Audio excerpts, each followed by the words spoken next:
Well, it's my great pleasure to introduce my good friend and compatriot, my collaborator in this realm of psychedelic medicine, Michael Mithoefer, who I've had the privilege of knowing now for probably almost 20 years. I think it's getting close to 20 years.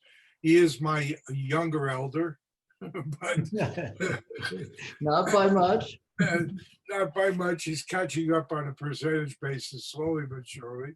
And Michael, you've changed a bit your position now at MAPS. You've become kind of the overseer. You've been the clinical investigator for all studies, and you still have a great oversight. But tell us a bit about your role change at MAPS, which is doing this stunning work, which you presided over since I think it's 1999 in terms of the clinical development of MDMA as a prescriptive medicine, now in phase three. And as Rick likes to say, now with 30 million more dollars, and working in Europe and in the US with multiple studies and multiple people internationally, globally, and doing the great work of making MDMA legal. So there's been a bit of a change, right? Yeah, it has been. Yeah, well, thanks, Phil. Good to see you. And I missed being in that living room with you, where I've shared a lot of fun times, and hopefully that'll happen again. But for right now, I'm glad I can see you this way. Yeah, it's been. It was actually 2000. It was almost 1999. I think it was January 2000 when I had my first conversation with Rick Doblin, and we decided to start working on the first protocol um, for the first phase two protocol in the U.S. So I I never set out to be a researcher. I'm a clinician. I only was forced to do research like you because the clinical need was so great that we had to do something. Because here were these medicines that had a lot of anecdotal evidence, some actual controlled trials in the past with some of the medicines like LSD and psilocybin. And, there we were, all that was shut down. People were coming to us suffering, asking for help. And we knew full well that there was this whole realm of possibilities that were not being pursued anymore. So it just was like ethically untenable, basically. So I guess that's my sob story for having to fill out a lot of paperwork over the years. It was well worth it, and it's been really, really fun to do the research. But it came from interest in clinical work, so it's kind of definitely a switch for me that now in the last few years I've, most of all the studies we've done, my wife Annie and I have done as together have been where we've been the therapists. And in the beginning, when there were only less than one handful of us at MAPS, I also did a lot of other stuff, like all the medical stuff and writing protocols and all that. And it was much simpler. Now, happily, MAPS has grown incredibly. I think there were around 70 people in the last meeting I was on yesterday. So everybody's switching roles a bit. So I find myself in a strange position of now I'm like having to help people follow all these FDA rules that I was forced to follow myself and never liked the fact that I had to follow them. And now I'm forcing other people to do it. So it feels a little backwards, but it's fun because, it just feels like my energy is better used right now in this effort that we've all been on together for a long time to get this medicine to people. It feels like this is much more useful, even though I miss sitting with the participants in the studies. It's a lot of fun to help kind of shepherd the effort along, and a really amazing group of people to work with, really smart, motivated, hardworking, funny, warm people. that's what makes it all, I think you feel the same way. Putting up with the paperwork and the vagaries of having to do Schedule One research, the people we get to do it with make it all fun in spite of that. Well, at this point in our careers, as we face the looming end at some point, and having you moved actually from Charleston, it's a good thing you moved because the tides were coming up higher. So, and you're near family. You're now in Nashville, right? Yeah.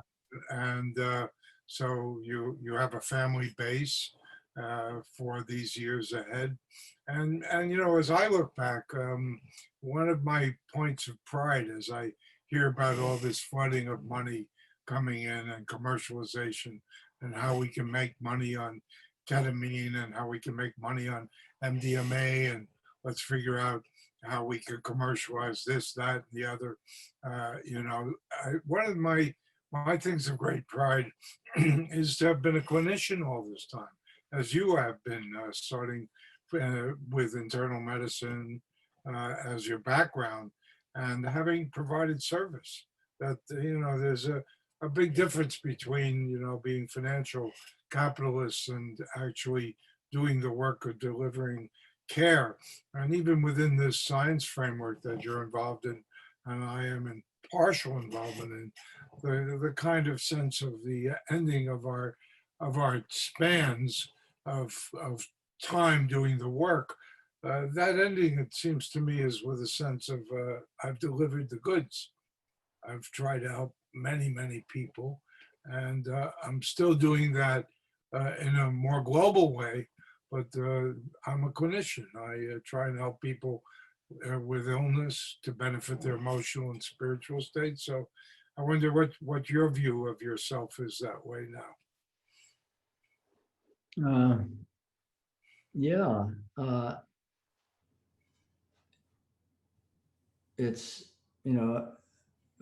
I think I see it very much the same way. It's, it was, in a way, it's a grassroots effort in so many ways, not only grassroots in terms of support from people, no government or industry funding, but also grassroots coming from an interest in providing this service to people. And that's where it comes from for everyone involved.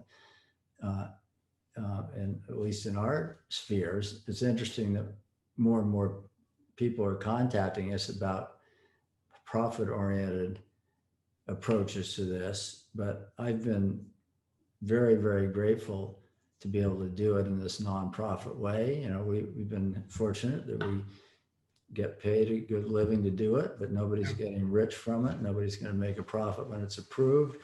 And that feels really good to me.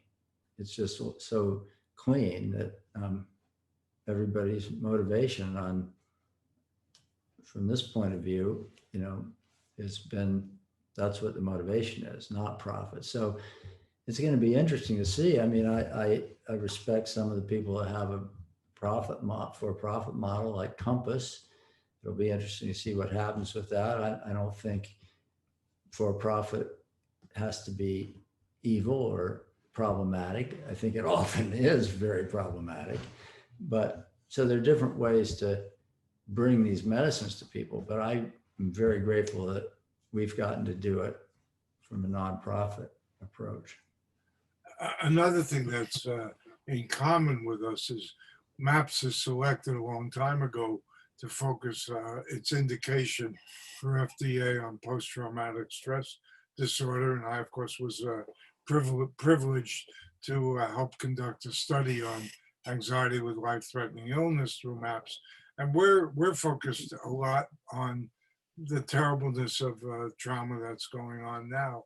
So I think we're in this position of really offering a view of trauma and how to work with trauma that's evolving and that has great potential for benefit to humans. It's too bad that there aren't enough practitioners out there practicing psychedelic psychotherapy.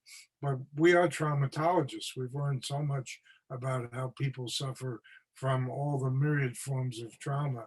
And to be focused that way in a time of such stress, I think is another point of recognition of what we've tried to contribute to this world. What do you think about that? Yeah, it's certainly a time when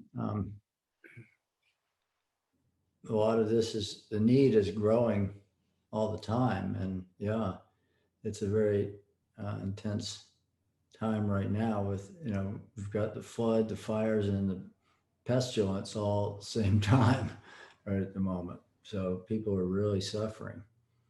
And I think it's, it, it's hard to say this without sounding grandiose, but I think it's true and important to say it, that, if, and many people have recognized this for a long time, but not in the scientific community in general. If we really look at what's happening with these, as we work with people with these medicines, it's demonstrating that the healing process is so much broader and deeper and richer and more varied and complex than so many approaches acknowledge or take into account. That so in some way, we need a whole shift in our understanding of supporting each other in recovering from trauma, and supporting each other in when some of us are suffering. That whole thing of healing, its meaning, it's a concept, related to so many ways in which people suffer and get better and find balance. I think that's an ongoing, really important discussion of what is healing, what is its relationship to injustice, imbalance, Mm. to prejudice, to abuse, to all the rest, and the mechanisms that we have inside that we've talked about a lot on a spiritual level, and in some ways on a homeostatic level, physiologically, about the nature of healing. Why do people heal? How do people heal? What conditions help people to heal? And the fact of the persistence of traumatic histories in all of us who have suffered that way, that we just don't eliminate them. We change the way we relate to them, I think. And the notion that's, I think, a bit primitive, I don't know how you feel about it, is that the trauma goes away. I don't think the trauma goes away. I think the way we see the world can be less from the focus of having been traumatized and more in the moment of what are our opportunities and how do we deal with humans without being in a PTSD kind of hypervigilant structure. Yeah. And I think I agree with what you're saying about the trauma not going away. In fact, as you know, there's a lot of thought about post-traumatic growth, that if you deeply engage in facing your trauma and healing, you don't go back to where you were, so to speak, before the trauma. It's an incredibly life-changing experience. So in a way, it would be like disrespectful, I think, to what people actually experience if you think of it as getting rid of the trauma and going back to the way they would have been if it never happened. I mean, and that's a challenging concept in a way too, because people can misinterpret and think you mean, oh, well, it's good that it happened because look how much you're growing. It's like, we're not saying it's good that it happened, and look how much you're growing. And look, and the possibility that you can actually, you wouldn't choose this way of learning and growing and healing, but in fact, there is that opportunity that comes with horrible trauma and suffering. So, as you know. And part of the work is what you're alluding to, is the kind of stigmatization that comes with trauma. So many people kind of saying, well, how'd you cause it? What'd you do to make that happen? Why'd you choose to be in the military when you knew it was going to be combat? Or, Yeah. why were you in that terrible relationship when you knew he was an asshole the whole time? So there's all of that kind of stuff that goes along with the program. Yeah. Well, I think.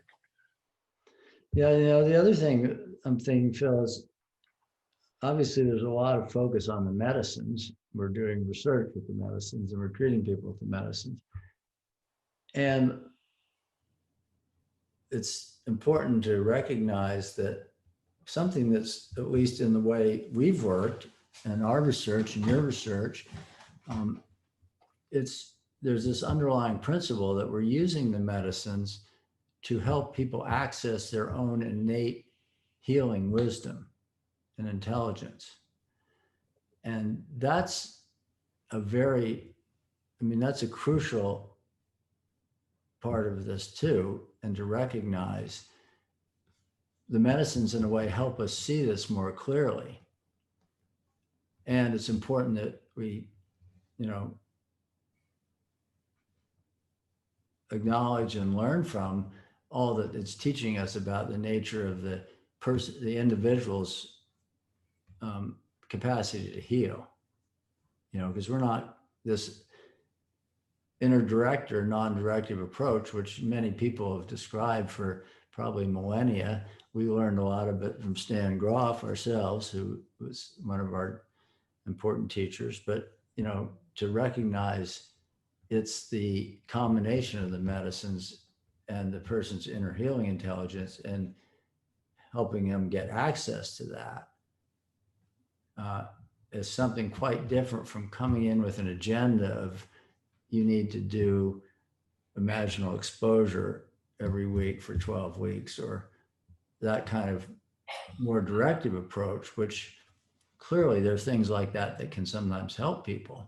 But what we're seeing is much more profound than that, I think. I think that's a wonderful open discussion about what is that all about? What is innate healing?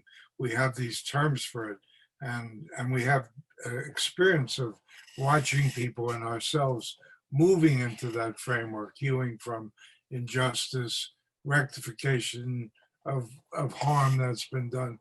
There are so many ways in which we are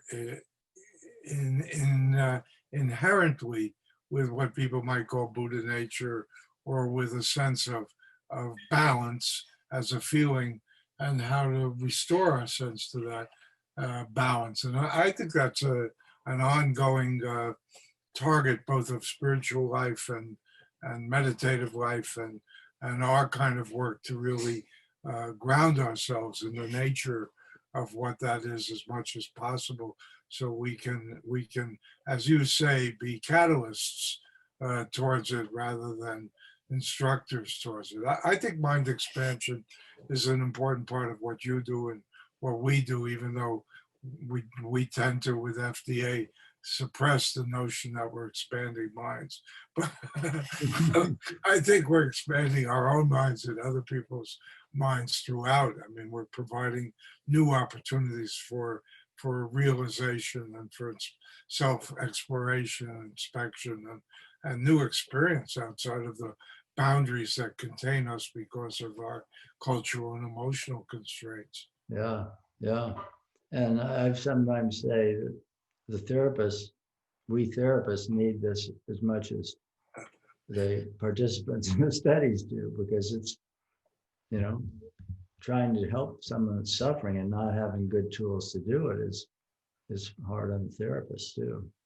And in that sense, you and MAPS and we have taken strong positions that the therapist using mind-altering substances should know what it feels like to have a mind alteration, and not do a black box technique of administering a drug and looking for the outcome without having any sense of what's happening to the people we're giving a mind-altering drug to.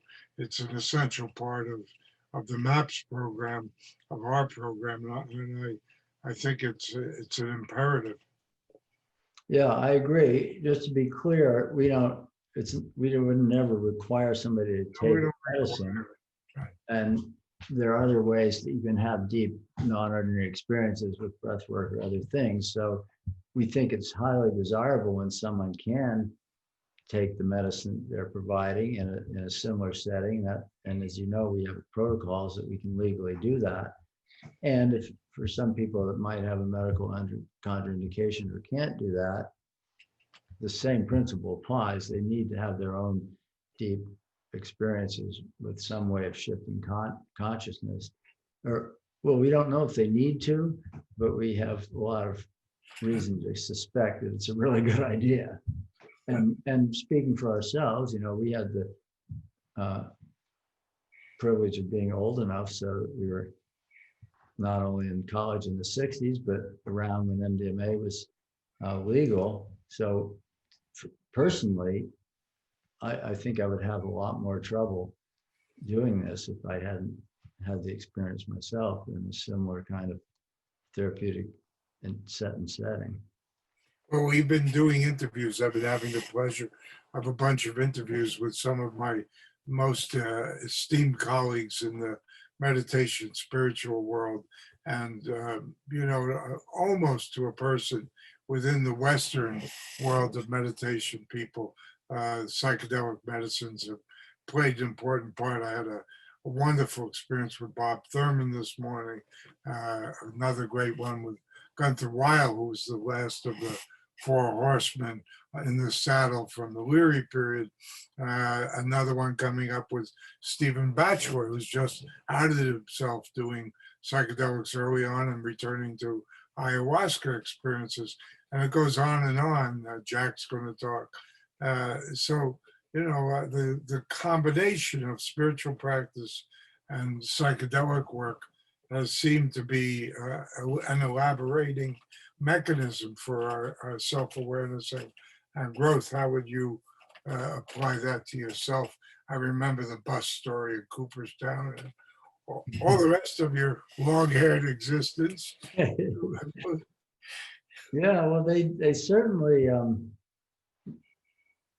I guess, are mutually reinforcing. I'm not sure if I ever would have gotten into meditation if I hadn't had psychedelic experiences before. They kind of changed my level of curiosity about the nature of consciousness. And yeah, as you say, so many of the leaders, the Western leaders, and maybe the Eastern leaders too, psychedelics have either brought them to their spirituality, as Ram Dass talks about, and Jack and others. It's either brought them to it or it's been part of it for so many of them. So I think it makes sense. So, how would you say it's changed you personally, the combination of psychedelics and meditation? Has your practice changed over time, or? My meditation practice? Yeah. Yeah, it's been, I'm not as disciplined a meditator as you are, Phil. Don't flatter me. I don't think, but it's in waves. There have been periods when I've spent a number of years doing a lot of Zen meditation, and then other years when I was doing more Vipassana type of thing, and I was doing it very regularly. These days, I do kind of a combination of yin yoga and my own internal family systems parts work and meditation. So it's kind of it's changed over the years, but I think it's all taught me the importance of pausing and going inside and seeing what you might discover, however you do that. Cool. So maybe we'll turn a little bit the future thing together. So you're perched on the edge of a success in the first part of phase 3 for MDMA, looking very good. And things are working out in Europe. God knows what the political environment will be, but let's hope for the best. And if you look ahead, 10 years, we get FDA approval. We have more tools in the toolbox. We have MDMA, ketamine, mushroom psilocybin, maybe ayahuasca. What do you think the world looks like with prescriptive legalization occurring? And how do you see it playing out? You must dream about that. I'm sure you do. I do. And we talk about it a lot. So Good question, Phil. We did a little thing in our training group, because we're spending a lot of time trying to figure out how to expand the training. New trainers are coming along. We really want to meet the need for more therapists that have some, basis of foundational training in this area. So we did a thing where we all split up and took half an hour to write down what we'd like it to be like. And this was in 5 years, we were saying. And we all had similar ideas. I think what I picture is a lot of centers for treatment, research, and training, so that a lot, and who knows how much the whole psychiatry and psychology world will shift its orientation. I'm sure it won't be everybody, but I think that it would be really, I can envisage these centers where people go for treatment, and hopefully they would have a range of things, psychedelic sessions, maybe group therapy, individual sessions for some people, as well as meditation, yoga, and other massage, other things to support that. And then in the process of treating people, you would be training people. And you could also do research. And as we go forward and look at different indications, which I think there are probably many more indications that would be good to look at, and that people have looked at in the past. So I'm curious to, I'm pretty sure something like that will happen after approval. I don't know to what degree. It'd be great if there was one in every town in every country, every town of every country.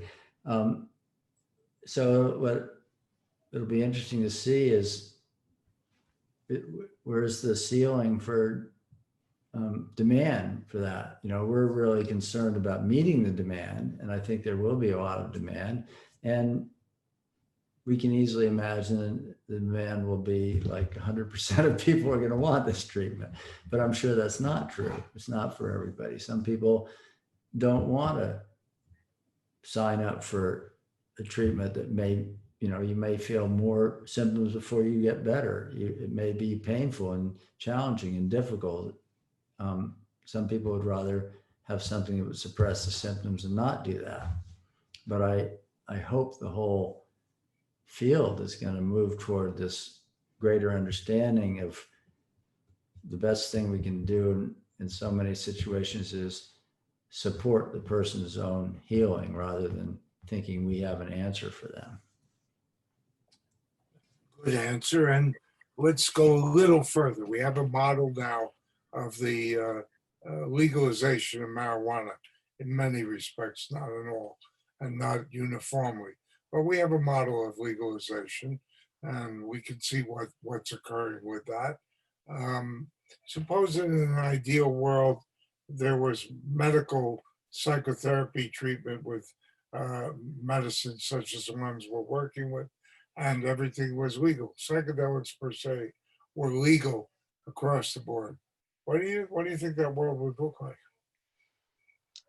I hope that'll happen too. In a way, I was constrained by pessimism, perhaps, thinking about what's possible. But I do think ultimately that makes sense. Obviously, the drug war is not an effective way of keeping people from being harmed by drugs. It's an effective way of making the harm even greater. So, yeah.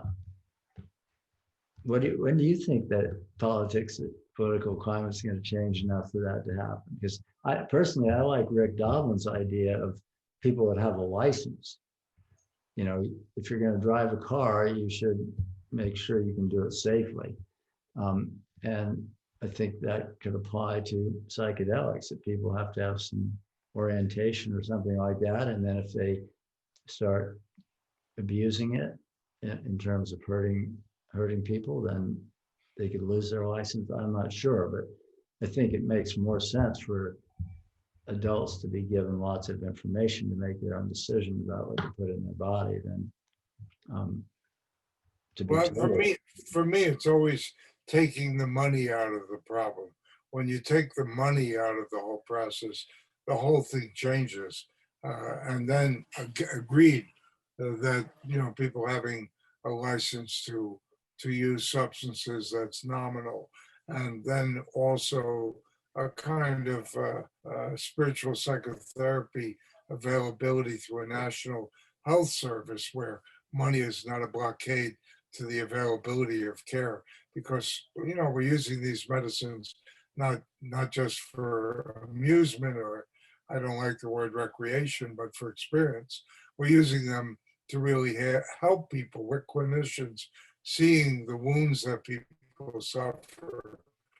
We want to see those wounds stop from social activism and anti-racism and anti-misogyny, but wounds are going to occur, and we want to make available to people the ability to receive positive psychedelic work, which is within capable hands of trained human beings, and for that to be affordable. The only way I see that happening is really through a national health service, or it will stay expensive.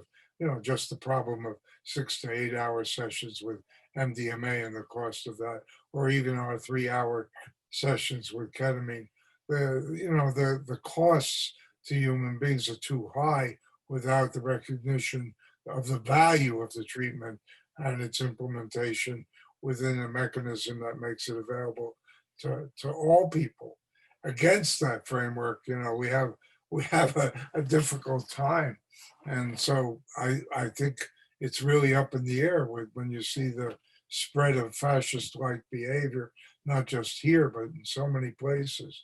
And you see the decimation caused by global climate change and vast movements of people and droughts and immigration and the rest, and then plagues like COVID, which are really a human-induced plague because they come from the merger of the forest and the town. That these are times where it could go either direction, and all of my effort, and I know yours and many others, is going towards the direction of connection, love, sharing, and help for each other and building unity. But I don't think the fat lady has sung yet, so I hope she sings well and in the right direction.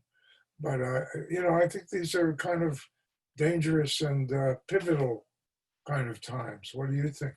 I think so. I believe she's scheduled to sing in early November, for one thing. We'll see what her warm-up song is like. If that's not good, we're really screwed. Good one, Michael. So let's hope there's a giant chorus of people singing, not just Yes, that lady. So definitely. She needs us yeah, but supporting that's her. just here, and just here on one level. The horror of what's going on is just striking. I've been terribly moved by the shooting of this father in front of 3 children. Yeah. It's a crime. People Yeah. shouldn't be taken off the police force. They should be put in jail. Yeah. The people on the street will be put in jail. Put the cops in jail who commit atrocities. So it's all over the map. And so I think it's a pivotal moment for us to get our shit together and really inspire and be with each other and create great works of love and kindness. I Yeah, know you agree. I do agree. I think that's what you're doing. I think Any that's other what you're thoughts? doing too. Any other thoughts for us? Not off the top of my head. Well, let me give you one, because I think it's probably true about both of us in that we're trying to create lives that are meaningful on a personal basis, connected, full of love, and have fun to them. And we're not so traumatized that we can't have fun. And at the same time, we're attempting to be social activists and protagonists of good things in the world. And that kind of balance, a lot is what we face clinically. People who are so in despair that they can't get to a personal vision for themselves, or have been so harmed that that's not even possible, or people who can get there and don't quite know how to get there given how sensitive they are to what's occurring. I'm sure you're encountering that as well, are you not? Yeah, yeah, it's definitely. And, you know, part of the irony is, yeah, we've been focused a long time working hard to help people, but we've been privileged to do it in a way that's been tremendously fulfilling and nurturing for us, as well as, physically sustaining. So, and the privilege of sitting with people when they're doing this deep work is so great. So it's like, yeah, people need opportunity to have meaningful ways to express themselves and engage with each other and help each other and do meaningful work. And have personal lives of some substance as well, right? Yeah, yeah, and it is fun. It's I really appreciate we get a lot of feedback about what MAPS has been able to accomplish over these years, and at the same time, it's been a great privilege for us to be able to do it, and we've had fun doing it, even though it's a lot of work. So, yeah, really, I'm glad you acknowledge that, Phil. It's like,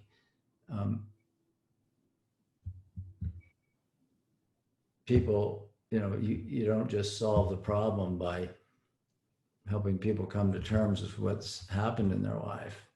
You need to try to work toward giving them better options. Yeah, I think anhedonia, lack of pleasure, is the enemy of a life of quality and of engagement. Yeah. And so many people suffer from a lack of pleasure. It's Yeah. pervasive. Yeah. Yeah. Okay. Anything else for us for today? Not that I can think of, Phil. Stay safe in all the smoke and fire around there. You too, and thank you so much for this. We'll be in touch.